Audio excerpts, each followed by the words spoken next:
So ayun mga lodi, nagre-repair tayo ng bangka guys. So ito, ginawa na lang natin ng pattern yan kasi umuulan, tinakpan natin. So bali ito yung pinakang main na bangka guys. Ayan, idudugtong na lang natin yung dulo.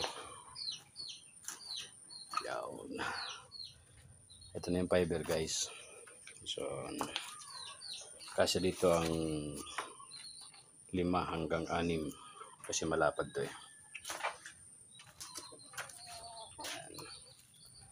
Idudugtong na lang natin yung kabila para maging isang ganap na bangka na guys. At ito si alaga natin makulit nandito. Let's go, update ko kayo guys sa finished product nito pag nangyari na.